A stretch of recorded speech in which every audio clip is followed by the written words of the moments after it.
Welcome one more day to Life in Armonía.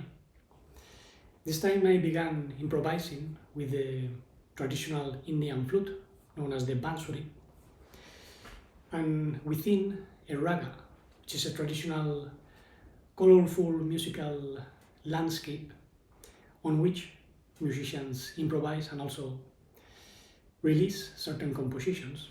Actually, as I was improvising, I found certain motifs which I will use to expand this raga and compose certain motifs. And for me, playing an instrument like this is a way of knowing myself deeper and also understanding what I'm really doing in a physical body. Precisely, I would like to explain the relation between these types of traditional instruments and musics and our journey of inner healing, inner growth, which is an aspect that we explore in depth in the course Harmony Therapy. And obviously there are many ways to approach healing and harmonic wisdom. And if you have a love for music or inner growth in terms of Armonía, obviously the best way is to learn a musical instrument as well as the musical instrument of the physical body, our emotions, our thoughts, because we are a musical instrument. Maybe you don't know how to play a flute or a piano or a guitar, but you are even more sacred than a piano, a guitar, a flute. Even though these instruments mirror the way we find true healing. Therefore, let's start with the Bansuri, even though I will mention other flutes and instruments. In this case, we have an instrument made of bamboo. Bans means bamboo in Sanskrit. Suri comes from swara, which is musical note. Even though it has a certain nuance, it's not just a musical note, it's the sacred tone of our being. Actually, 10 years ago when I acquired this Bansuri, I wrote an article referring to that musical note. I will leave the link so you can read it again. And as I was exploring the Bansuri for the first time, I recorded a piece which I improvised, and it became the soundtrack of this channel and the other channel, in Armonía, or at least one of the soundtracks, because I have several. And to me, Bansuri music, especially certain types of ragas and moods expressed with it, are the remembrance of that original serene vastness of our being that is very pleasant, very blissful.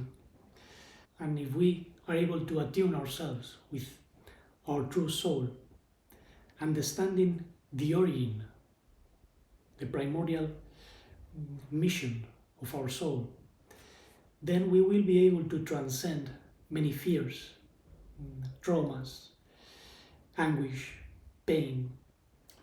And that is the main purpose of studying Armonía from a spiritual point of view. Actually, in many traditions, Armonía is the basis. In the beginning was the Logos. That's the origin of the book of John. The Logos is not just a word. The word is a sound, a sacred sound full of harmonics, which have a definite structure. Our being, our soul, has a structure. The physical body has several centers, several systems, up to 12 systems, as we have seen. The soul has centers as well. So if we become familiar with those centers, we can know in depth what is taking place inside. Every time we feel a certain anguish or a preoccupation that lasts for years. Why are we worried about certain things that never go away? We explore this teaching, that teaching, and is to find an answer that can only come from within. It's never outside. So attunement to the primordial source brings the true answers. But we have to find the solid truth, not just fragments of truths, which we can see in many religions. All religions have aspects of the truth, but teachings, religions in general, fall apart, they divide from one another, and the origin is not divided.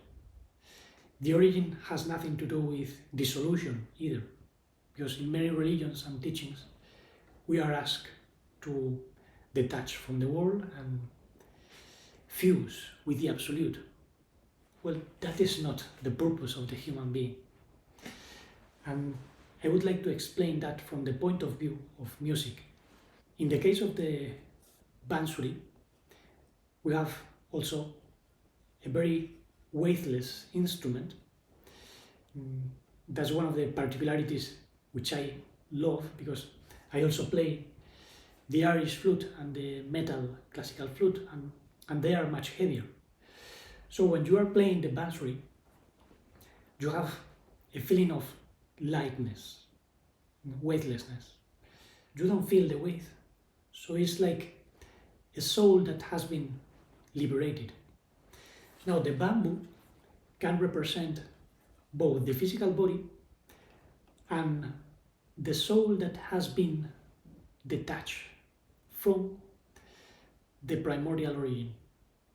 That was actually explained by Rumi, one of the Sufi sages from Turkey, who, in reference to the ney, the flute which is used in Sufi tradition and in other traditions, that cane instrument is an example of how the soul has been separated. That was what he explained. In the same way, this is made of a cane, bamboo cane, and it has been separated from the original place from where it came. And the soul needs to be attuned in order to remember back that feeling of communion, of union with the divine. Because our true soul is not animal. We are not animals. We have an animal body, we have animal soul aspects, but the deeper soul, so to say, the Atman, as it's known in India, is not animal. It animates nature, it brings life, but is beyond the animal kingdom. Even though the word anima in Latin means soul, and it's also the origin of the word animal. So an animal is a being with a soul. That's another sense, no? It's the paradox of language. Now, in the case of the Bansuri, we also have 7 holes on the front and an 8th on the back. And this is another interesting nuance, because we can think that the 7 main holes represent the 7 main centers. In India, they speak of the chakras, even though there are more than 7, but 7 are the central, just as in the life tree in Hebrew wisdom, we have 7 sephirot in the center. Those 7 sephirot can manifest either on the physical body, the energy body, the soul, spirit. So we have different levels. That's an aspect we explore in depth in the course Harmony Therapy, because we must know the relation between the physical body, the soul, the spirit. And when we are playing the Bansuri, we can release the 7 main notes In India they are known as Saregama Pada Ni Sa.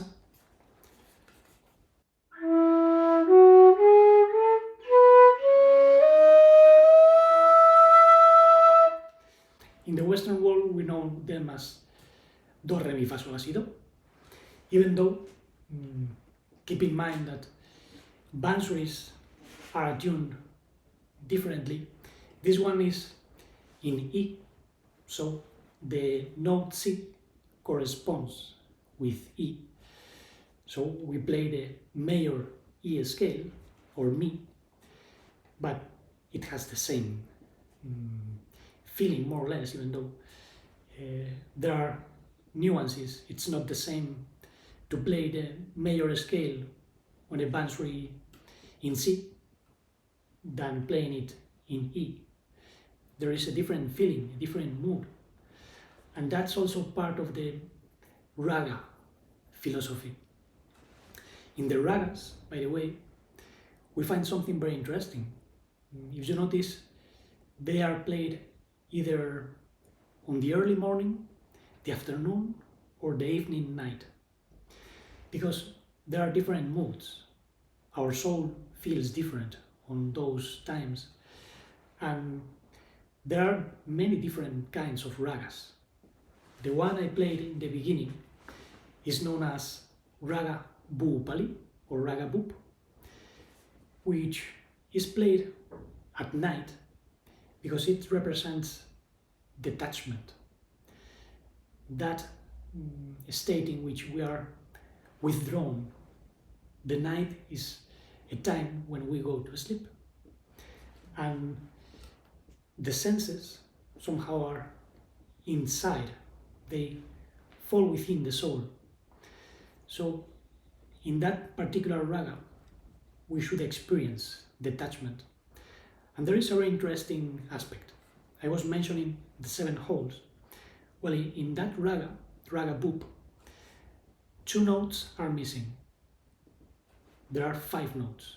That's known as pentatonic scale, which, by the way, is one of the most spread scales in the whole world. You find pentatonic scales in South America, Ecuador, Peru, and if you go to China, you'll find the same scale in Central Asia, in Turkey, Middle Eastern cultures, in Ireland, Scotland. They use a lot that same pentatonic scale used in Raga Bhup. And that's because our being resonates naturally with that scale. Now in India, they explain that each note has a particular meaning. They are associated with animals as well. And in this case, the missing notes are Ma and Ni. Ma would be, or Ni would be this one,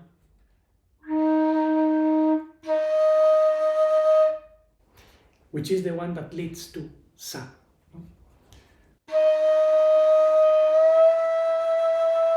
Sa re ga ma pa da ni sa. It's an obligation to go there.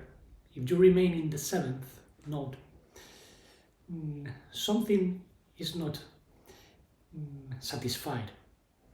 This is why in the Indian tradition, that note is associated with physical pleasure. When we experience physical pleasure, we are looking for satisfaction. When we eat something, we are not just enjoying the taste, but we are looking for satiety. The animal aspect is ruling, and that can be a trap if we don't find a point of calm and serenity, fulfillment, plenitude. So in this raga, that note is eliminated, because in the pentatonic scale used within Raga Bhup or Raga Bhupali, what we experience is a feeling of joyfulness, detachment, of being above worldly worries, desires. You can find that scale in many traditions.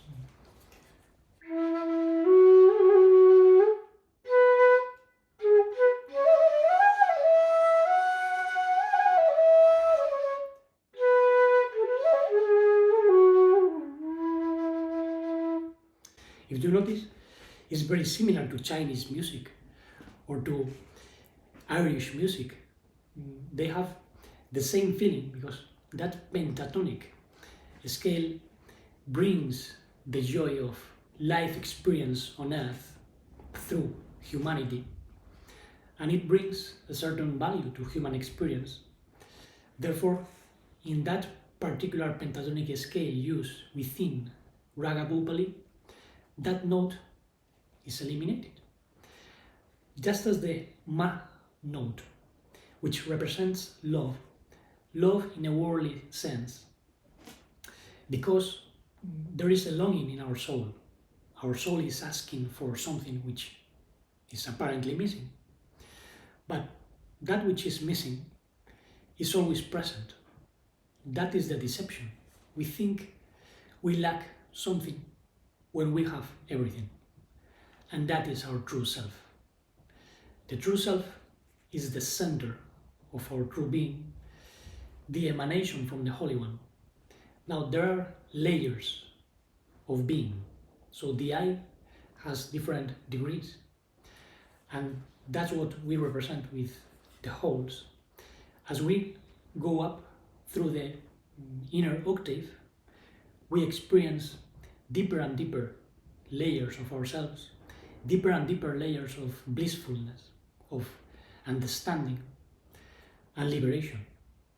So the flute is an analogy of how we grow, how we blow the spirit, the Holy Spirit, into the physical body. But the spirit has aspects as well.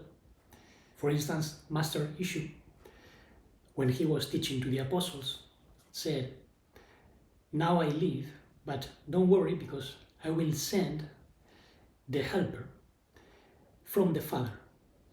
And he called it the Spirit, the Holy Spirit, and even the Spirit of Truth.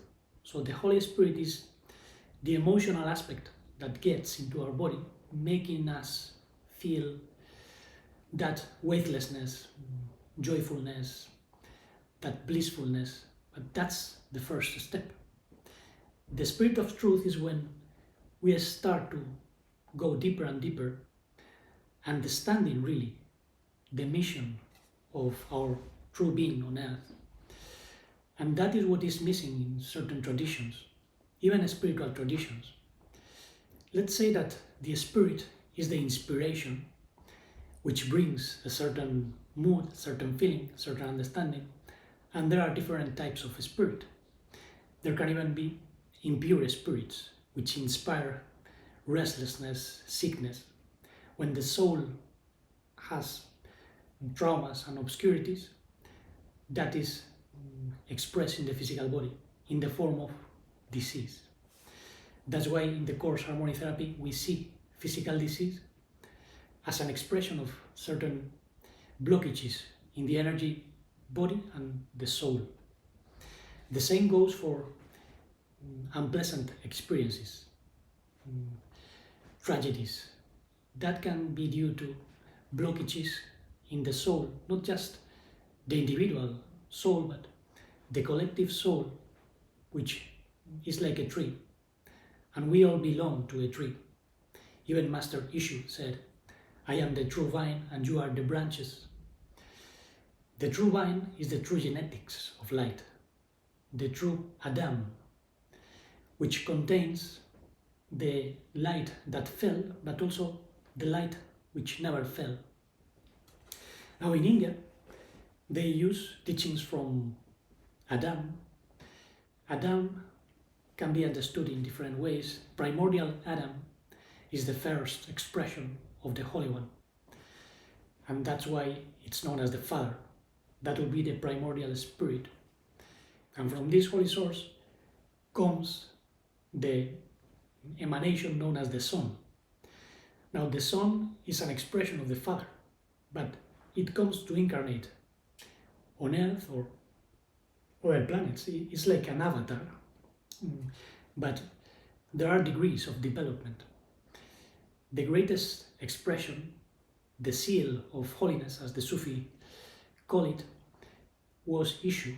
Actually, Rumi, the great Sufi sage, said that Isa, which is the name they give to Ishu, Yeshua in Hebrew, was the seal of holiness, because he expressed the maximum perfection a human being can have on earth. He reconciled the human life with divine life and expressed it through the physical body, having an influence that most people didn't understand. Some made a rigid religion, condemning other religions. Other religions feel envy and condemn Isu or Jesus, as many say. But there are universal approaches which include not just Ishu, but the Buddha or Krishna or other avatars. In India, they see Isa or Ishu as an avatar. Many of them wouldn't think he is the greatest, he's just one among the others, but they at least recognize he was a divine expression. The problem is that in general the human being places divine figures outside, but the message of true masters is to find that divine within and unfold the divine potential in your own life. Otherwise, the message is worthless. This is not a question of being a believer to be forgiven for the sins. That is meaningless, because if you don't develop your true potential, then you will always be impure, whether you believe or not. This is not a question of blind faith. True faith is the trust in the true divine being through you, which can help you overcome certain blockages, certain obstacles, worries, traumas, and that is the way of healing. Now, we find similarities in different traditions. For instance, in the teaching of Krishna, which by the way is associated with the Bansuri as well, we find the idea of the need for compassion, love, staying in the world without being part of the world. That's in the Bhagavad Gita, when Krishna teaches Arjuna. They are in a battlefield, and Krishna says to Arjuna, you must be in the battlefield, don't reject the world, but don't pursue the fruits of your actions, become detached. And the goal in that case is to fuse with the Brahman, the Absolute, finding the Atman. Atman is Adam. There is an aspect of Adam which did not fall in the Garden of Eden, and that is the free Atman, which is full of Sat, Chit, Ananda. Sat is beingness, Chit is awareness, consciousness, Ananda is blissfulness. So that Atman or soul spirit is the Adam which must be reconciled, because an aspect of that Adam fell and mixed up with the world. We find that in the teaching of the Garden of Eden and in India as well. Adam and Eve, or Adam and Hava, correspond with Adam, Atman, and Shiva. Atman is the divine spirit, Shiva is the psychological soul, which is like the radiation of the spiritual soul in a physical body. Adam, in the Torah, the book of Genesis, is a living soul, and in the beginning he has the commandment to eat from the tree of life and reject the tree of knowledge of good and deficient. The same goes in India. They compare Atman and Shiva to two birds perched on the same tree. But Shiva fell in love with the fruits of the tree and forgot about her lover, Atman, and they lost contact.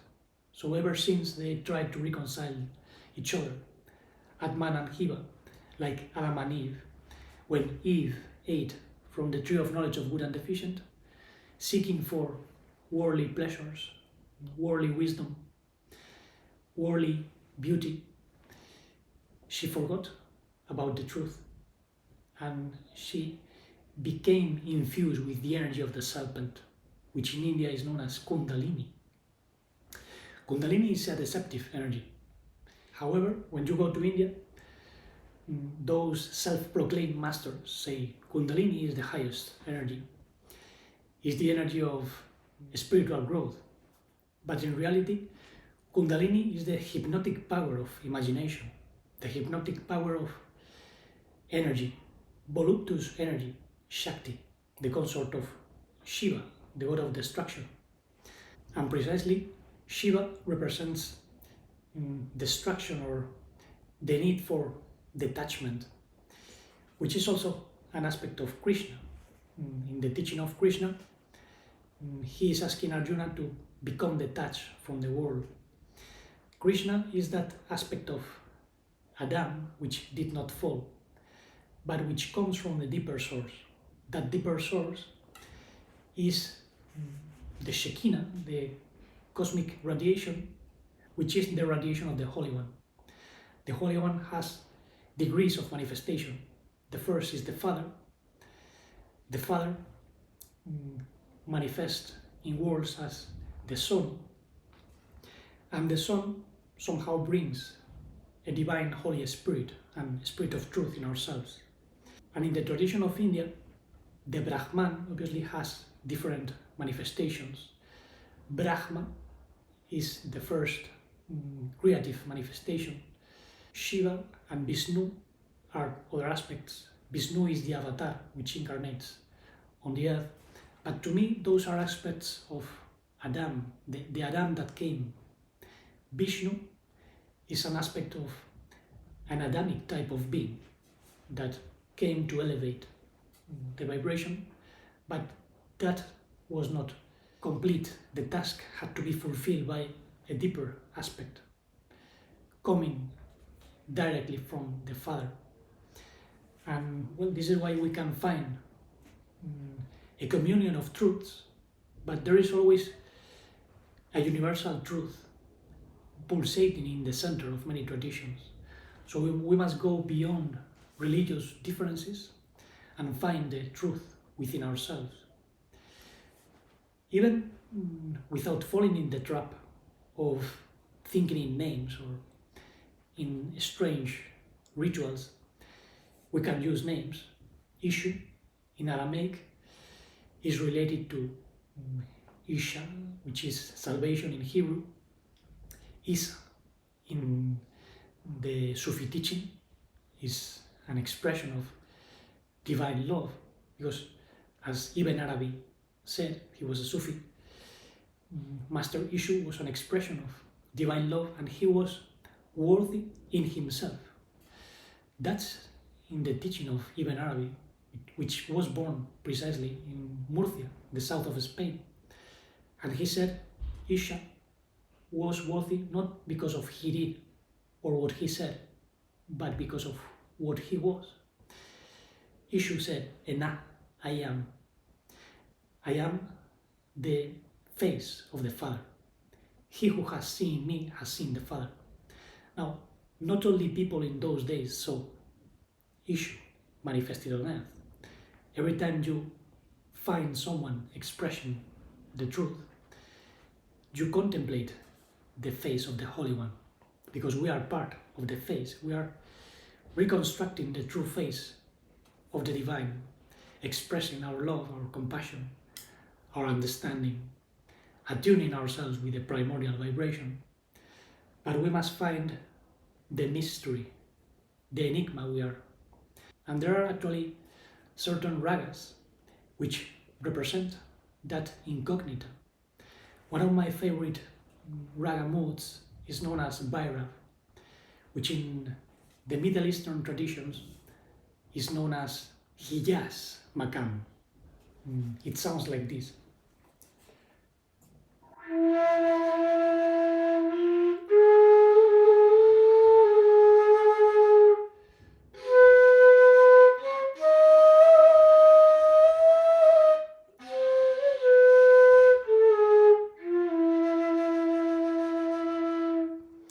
If you notice, it has modulations of notes that are asking for resolution, those half notes.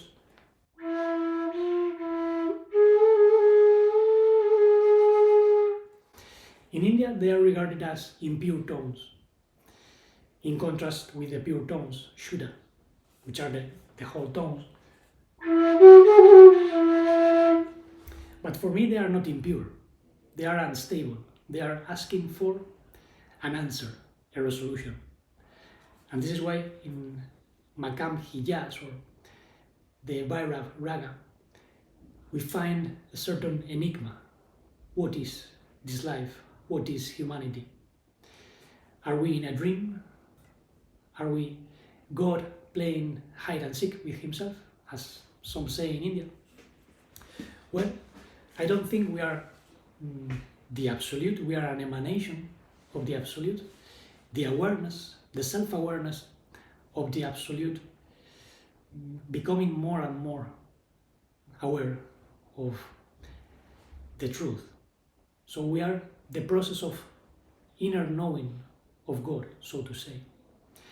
And in that process, there are different states of consciousness. The sacred word Om contains 4 states, according to the tradition. One is dreamless sleep, when we go to bed and reach the deepest state. We don't have dreams, but we have a certain restful experience on the bottom of our soul. That's one state. When we dream while sleeping, we experience that second state. When we wake up, in quotation marks, because it's not a true wakefulness, we think we are awake, but we still are in the dream of the world, because we have associations, mechanical associations. And therefore we must transcend those 3 states and experience the 4th, Turiya. Turiya is the witness. When you experience that detachment from the world, the state taught by Krishna, that unfallen Adam, but which is not the last word. There is even a greater truth known as Turiyatita. Turiyatita is like the humidity of the ocean. The ocean would be the witness of universal consciousness, and Turiyatita is that transcendence in which there is no longer subject and object or separation. There is an expression of the whole truth wherever you are. You can experience Turiyatita here in the physical world. So you are not a separate entity or a separate expression of the truth. You can be an expression of the truth here on earth. And some people admitted they were an expression of the truth. I am the way, the life, and the truth, Master Ishu said. And that led him to experience the persecution from the Pharisees, the religious law doctors. And he obviously experienced the death of the physical body, but his spiritual body, which contained the whole essence of his life, somehow continued living, connected to the primordial source. Actually, he elevated the human nature towards the holy source. And this is why those connected to his teaching can receive that understanding as downloading information and expression, a deeper truth which can elevate and heal the soul fully. That's the full reconciliation of the world to the divine emanation, the reconciliation of the human being with the divine, because we have fallen aspects. Even part of the divine fell, or let's say that the divine aspect of Adam got covered up with shells.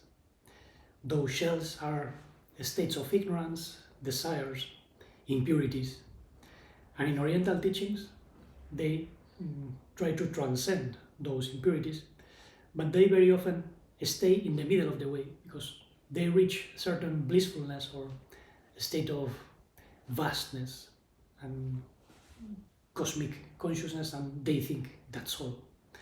But the purpose of human life is to bring healing into the world, illuminating darkness and uniting this human nature with the divine, expressing the face of the Father. That is a personal expression of the divine, not an impersonal expression. In some Advaita Vedanta teachings or in Buddhism, they look for dissolution in oneness. We all are one, they say. But the one is not just one, is an ever multiplying truth in each one. So each one is an expression of the Holy One. Therefore, there is not just one. One is many. And that's an aspect of the truth very rarely taken into consideration by those who approach Advaita Vedanta or Oriental teachings in general. I explored those teachings many years ago. I practiced physical yoga, meditation in different forms, and I reach insights and deep states of blissfulness, but I realized that's not the main goal of our life. Something requires to be liberated by means of answering certain questions, the enigma of life, and that is represented by those half notes that I played. Music in general is a play of question and answer, and sometimes you reach points of stability, like in certain ragas. You will find many musical incognitas in early morning ragas, like Bairagi raga. You will notice those Bhairab nuances, which somehow are an expression of the state of our soul. The divine soul was cut off from the divine origin. So we must remember that origin by bringing a certain spirit. So when you blow into the flute, you are bringing an spirit that sometimes is crying for going back, is the longing, that fragrance of loving essence that is seeking for reconciliation back into the source. And when we play any flute, we can experience that singing of the soul represented in the flute.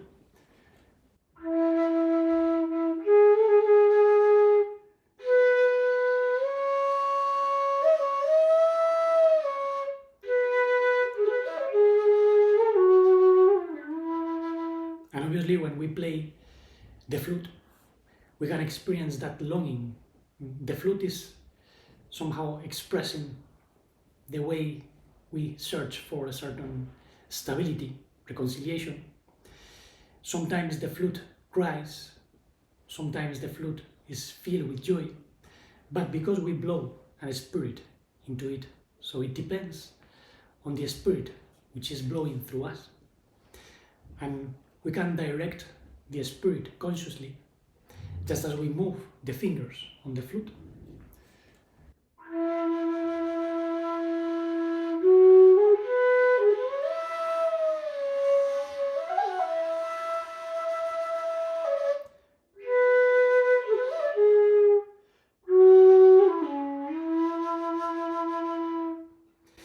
So there is a perfect analogy of how we must attune ourselves with the primordial vibration, moving certain attention so we can direct energies within ourselves.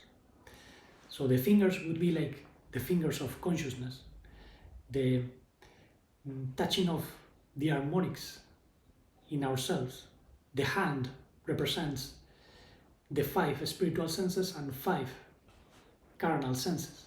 That's why we have 2 hands with 5 fingers on each.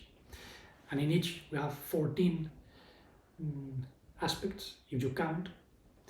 And those 14 aspects are also connected to the cycles of the universe. Actually, in India, there are times in 14 beats. And we also must respect the cycles, the rhythms of our life. Don't rush. Stay calm and manifest your true virtues. Pursue your true goals. Expressing your true gifts. And everything will be in its place. All you need will come in the right time, and that's the divine cycle. Time in itself is not evil. When we become dependent on time, then we can feel restlessness or desire for something future.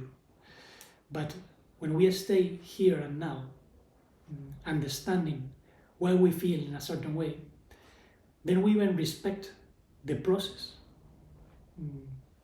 Now we are experiencing a flow, and in that state we can experience the witness, the turiya, the 4th state, without dreaming about the pains of the past or what we desire in the future.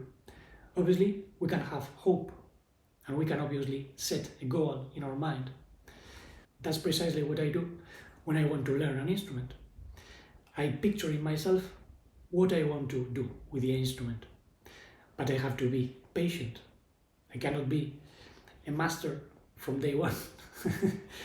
I can work slowly to masterfully acquire a level of expression which can be very simple, but at the same time an expression of perfection. So anything we do, when it is done with the heart and pure loving awareness, is perfect. Even if we don't understand fully, or if we don't have a certain level or technique, that comes later. First, we must be attuned with the heart, the mind. When we place our full attention in something, then we can express the love in whatever we are doing. And that is one of the keys of healing, of inner growth, of transcendence. Therefore, as we said in the previous video, we must cultivate the values of life. And in another occasion, I will show you the ney, the Turkish Sufi ney, which is similar to Arabic ney or Egyptian ney, but it has different nuances. And just as the Bansuri, it has a specific feeling. So I will continue to explain the analogy between inner growth and musical instruments. Here I have a Turkish lute. In another occasion I will show the sound.